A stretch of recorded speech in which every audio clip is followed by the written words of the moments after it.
On September 7, 1979, the President of the United States announced his selection of the basing mode for the MX missile, a new survivable ICBM. 3 months earlier, he had approved development of the MX missile. With these two decisions, both the missile and the basing mode entered a 5-year full-scale engineering development program. The system is survivable, it's verifiable, it has a minimum impact on the environment, it's affordable in cost, and it's consistent with our SALT goal of deep reductions in strategic arms. The following discussion defines the Soviet threats to our strategic forces that led to these decisions, and explains how the MX system will enhance ICBM survivability and retain the unique characteristics which ICBMs contribute to our strategic deterrence.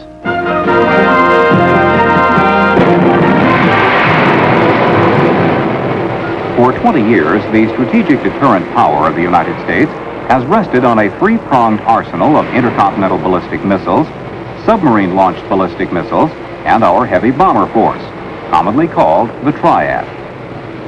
Throughout the lifetime of this strategic deterrent power, the Department of Defense has modernized the three elements to maintain their credibility. We have thus continually overcome the Soviets' attempts to thwart the effectiveness of this Triad. For example, the range of our submarine-launched ballistic missiles, SLBMs, has been increased from the 1,500-mile Polaris to the 2,500-mile Poseidon, and now to the 4,000 nautical mile Trident I, currently being deployed in the fleet. Thus, the Trident missiles can be launched at a greater distance from the target, so that the Trident has 10 times as much ocean area in which to hide from Soviet detection. Similarly, when the Soviets perfected their high-altitude interception techniques against our B-52 bombers, our tactics were changed to low-level penetration of Soviet defenses. With new techniques and equipment, our bombers could penetrate under the Soviet radars and anti-aircraft missiles.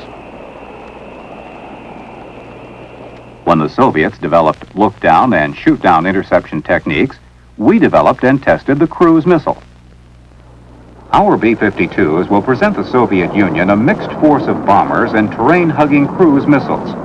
This mixed force would require the Soviet deployment of thousands of defensive systems instead of just hundreds. The third leg of our strategic nuclear triad is our land-based intercontinental ballistic missiles.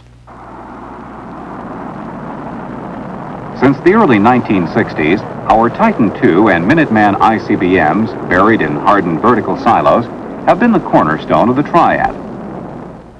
Their alert rate is high. They can be launched almost instantaneously and under positive command and control procedures. ICBMs are also highly reliable, reducing maintenance and operating costs.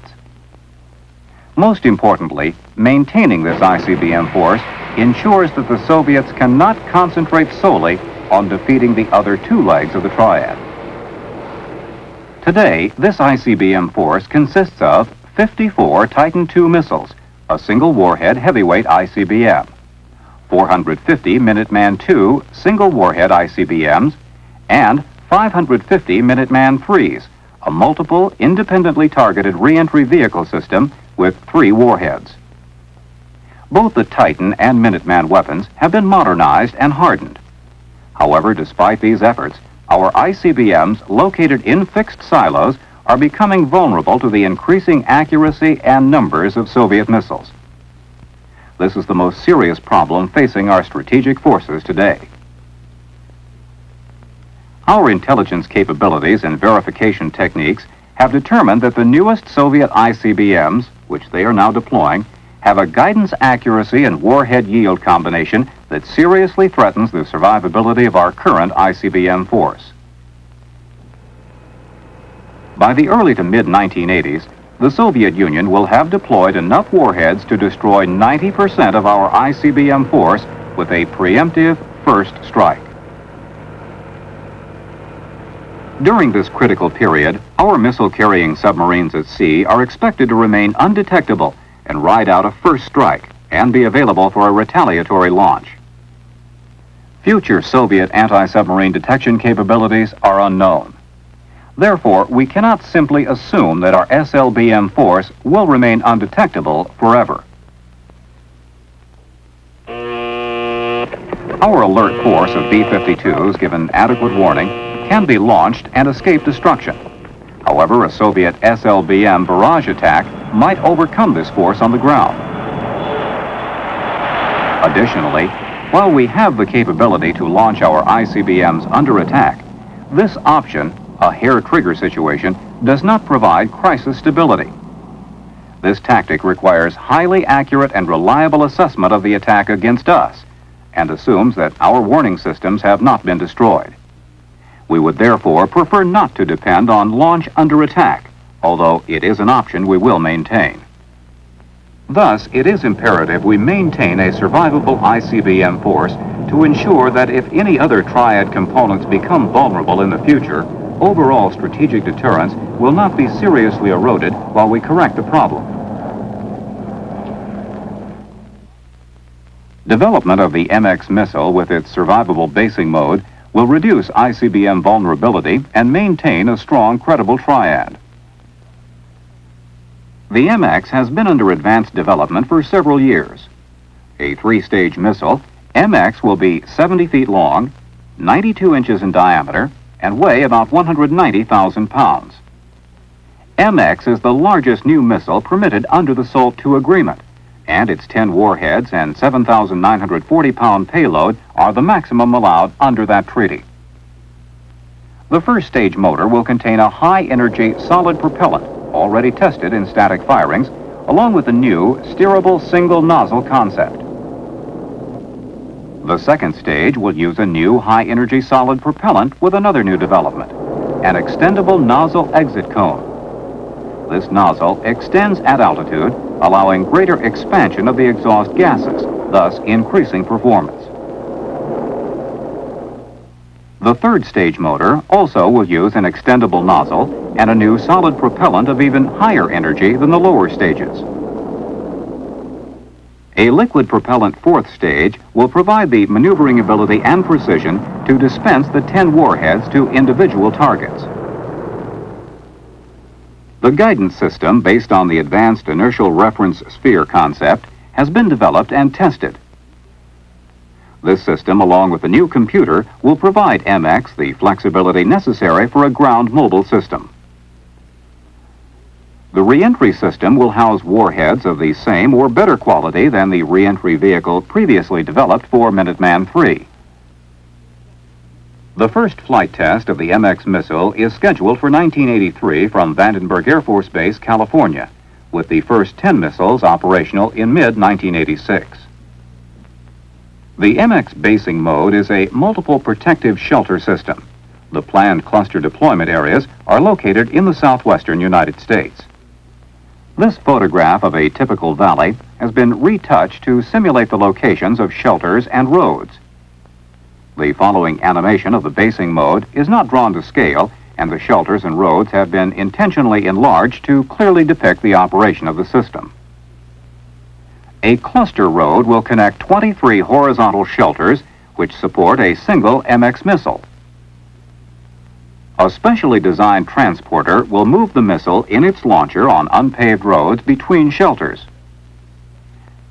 A 2.5-acre area around each shelter, roughly the same size as currently surrounding each Minuteman silo, will be fenced for security reasons. All other areas will continue to be open to the public. The MX system is currently planned for 200 missiles and 4,600 shelters. The MX shelters and support areas will require about 25 square nautical miles of land to be removed from public use. Other activities, such as mining and ranching, will be permitted in the areas between the shelters. Private aircraft will be permitted to fly over them in accordance with FAA flight rules. Each of the valleys that appears usable based on geological considerations will accommodate several clusters. Adjacent complexes will be interconnected by service roads unable to support the weight of the transporter. Thus, a single MX missile will be constantly associated with a cluster of 23 protective shelters. Several factors contribute to the survivability of the system. Each shelter will be about a mile from any other, so that one enemy warhead could not eliminate more than one shelter. The transporter vehicle carrying the missile and launcher would periodically move on unpaved roads from shelter to shelter. At one of the 23 shelters, the missile and its launcher would be installed. A mass simulator with identical weight and other properties would then replace the missile and launcher in the transporter. These simulators would have been installed in each shelter at the time of construction. At each remaining shelter, installation procedures using the mass simulators would be carried out so that Soviet surveillance systems would not know which shelter actually contains the missile. Additionally, electromagnetic and other emissions would be simulated in each empty shelter and in the transporter. Normally, the MX missile would change shelters within its cluster only after a routine maintenance cycle, perhaps a few times per year. If compromise of missile location is suspected, the system could operate in two additional ways to maintain its survivability. First, all missiles could be relocated to other shelters in several hours. Such a reposturing would ensure that all missile locations remain undetected. Secondly, the transporter with its missile and launcher could be placed in constant motion. Upon tactical warning of attack, the missile and launcher would be deployed into the nearest shelter. Through a combination of concealment and mobility, the security of the MX system can be maintained. As a result, the Soviets must target all 4,600 shelters to destroy a significant number of MX missiles, which in itself should deter such an attack. Should the National Command authorities require MX to retaliate, the shelter door would open, the launcher would emerge, erect, and eject the missile. The first stage would ignite, and MX would be on its way to its assigned targets. Many tests have been conducted in the evaluation of the various basing mode concepts. This 1.4 million pound transporter vehicle is now being used for roadability and maneuverability testing. Several different types of dirt and gravel roads have been constructed for the vehicle to operate on to determine cost and durability. Scale models of horizontal shelters were constructed and subjected to high explosive blasts, simulating nuclear environments to gather design data.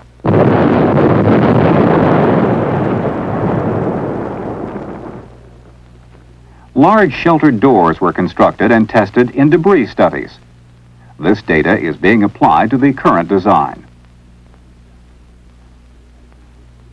Missile ejection from a canister has been repeatedly demonstrated in a series of design feasibility tests, and the concept of free-flight ignition, or cold launch, has been demonstrated in the Polaris, Poseidon, Trident flight tests.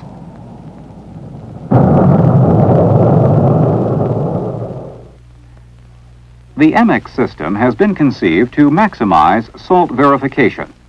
The design enables Soviet surveillance systems to determine how many missile launchers have been assembled and deployed. First, at the designated assembly area, all missile and launcher components would be received from their manufacturers. Assembly would occur in facilities with openable roofs to expedite observation for SALT verification. Only one missile would be assembled at a time, with the process taking about a week. The assembled missile in its launcher would be transferred to the deployment area using a special transport vehicle on a designated transportation network. Each shelter cluster would be accessible only through a major verification barrier. The special transport vehicle would deposit the missile in its launcher at the cluster maintenance facility. After the special transport vehicle leaves, the barrier would be reinstalled, ensuring that a second missile could not be introduced into that cluster. The missile in its launcher would be loaded into the transporter in the cluster, the only place this unit will exist in operational form.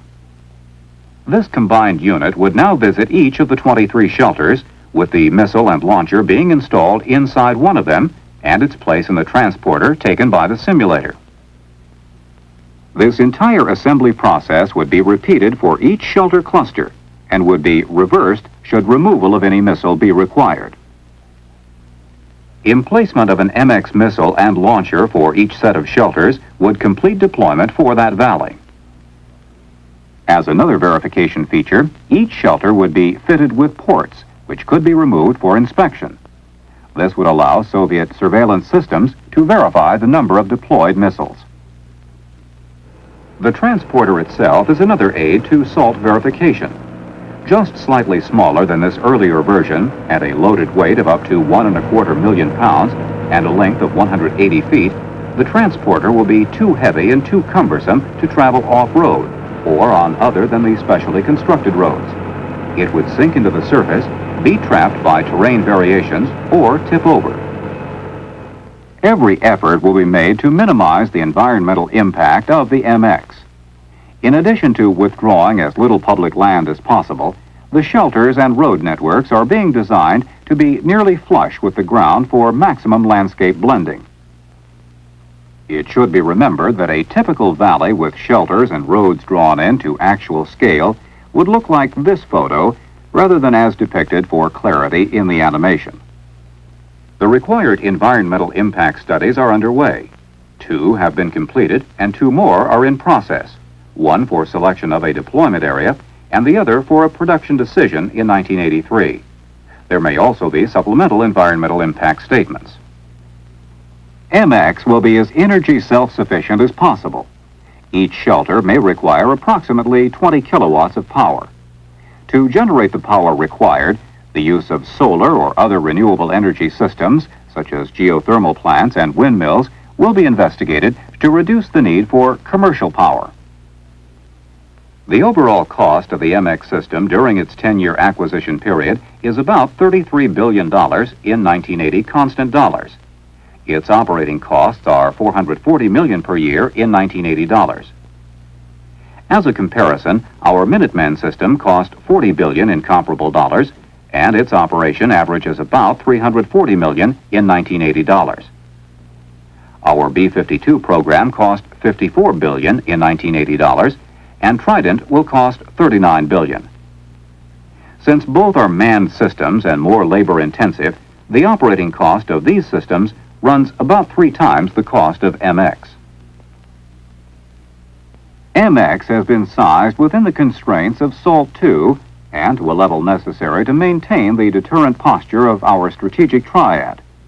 With SLBM forces at near parity and the U.S. bomber forces with an advantage in cruise missiles, it is important that the MX role be one of assuring a balance with the Soviet ICBM forces. The MX operational force, as currently planned, presents any adversary with a choice of unacceptable options.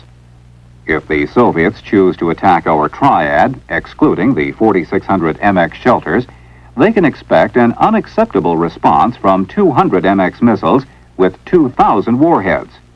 Or if they choose to attack the entire triad, including MX, they would expend almost all of their ICBM resources, leaving the U.S. with almost half of the MX warheads. In either case, any aggressor is deterred from an initial attack if the outcome is guaranteed to place him at a disadvantage.